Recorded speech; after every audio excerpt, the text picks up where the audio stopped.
ওসাকার একটা hidden gem, যেখানে মোটামুটি অন্যরকম একটা পরিবেশ আমি যা আপনাদের সাথে শেয়ার করতে চাচ্ছি।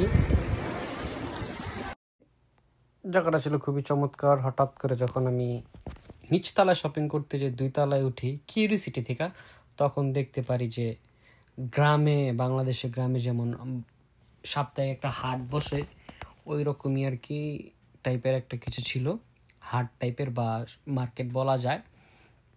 এটা হয়তো বা শনি রবিবার পর্যন্ত চলবে, পার উইক বা হইতে পারে।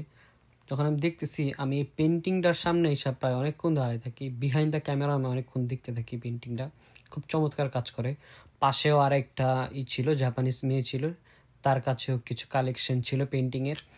পরে আস্তে আস্তে ঘুরে যখন দেখতেছি, পিছনে কিছু স্টোন ছিল। এখানে এই যে এটা পিরামিড আকৃতির একটা স্টোন। তারপরে এখানে ছিল হাতে বানানো কিছু ব্যাগস, তারপর আরও অনেক কিছু ছিল লেদারের। জাপানে মূলত এই কাজগুলো হাতে বানানো সকল প্রকার জিনিসগুলোরে হ্যান্ডমেড যা বলা যায়, ওইগুলোরে অনেক প্রেফার করে বা অনেক ওরা গুরুত্ব সহকারে জিনিসগুলোরে দেখে বা দেয় বা দাম থাকে। আমি এখানে ঢুকে তো পুরো ফার্স্টে পুরো লজ্জায় পড়ে যাই, কারণ এই পুরোটা ছিল মেয়েদের জন্য। বেশিরভাগ বললে ভুল হবে, 100%-এর মধ্যে 95%-ই প্রোডাক্টগুলো ছিল মেয়েদের। তো আমি যেহেতু পুরো বিক্রি, তো যাই হোক ভিডিও করতেছি এই জন্য আর কি গেলাম। এখানে মেয়েদের সকল প্রকার অ্যাক্সেসরিজ পাওয়া যায়। এখানে এই দোকানটা ছিল, ফোনের কাভার ছিল হ্যান্ডমেড, তারপরে হ্যান্ডমেড ঘড়ি টাইপের ছিল, জুয়েলারিস ছিল অনেক। এই পুরো যে কি বলে বাজারটা ছিল সাপ্তাহিক বাজার আর কি বলা যায়, শনি রবিবার। জাপানে যেহেতু শনি রবিবার ছুটি থাকে, ওই জন্যই আর কি বসা।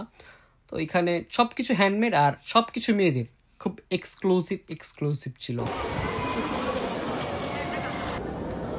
যখন আমি এখানে আসার পরে যখন এই মুরগির কাজগুলো দেখে, তখন আমি 1 মিনিটের জন্য স্তব্ধ হয়ে গেলাম যে কী করতেছে সে। পরবর্তীতে দেখতে পারলাম যে জিনিসগুলা জিআই তার, হয়তো বা জিআই তার কিনা আমি জানি না। যদি আপনারা কেউ জেনে থাকেন অবশ্যই কমেন্ট করে জানাবেন আমাকে। তো আবিষ্কার করতে পারলাম সে হ্যান্ডমেড ক্রকারিজ বানাচ্ছে। ক্রকারিজ কিনা ইংলিশ হয়তো চমৎকার। এখানে ড্রাগন ছিল, সাইকেল ছিল, এই তো। যখন আবার পিছনে যাচ্ছিলাম, ওইখানে যাওয়ার পর আমি লিটারালি শক হয়ে যাই। আমি কি কারণে শক হই এটা আপনারা এখনই দেখতে পারবেন একটু কিছুক্ষণের মধ্যেই। খুব ভালো ছিল সময়টা। এখন তো জাপানে অলমোস্ট লিটারালি একটা হিডেন আসা অবস্থা। তো শীত আসার কারণে আর ওইরকম ভাবে আমি জানতাম না।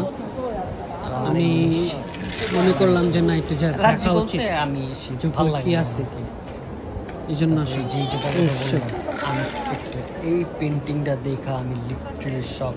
এত সুন্দর হতে পারে।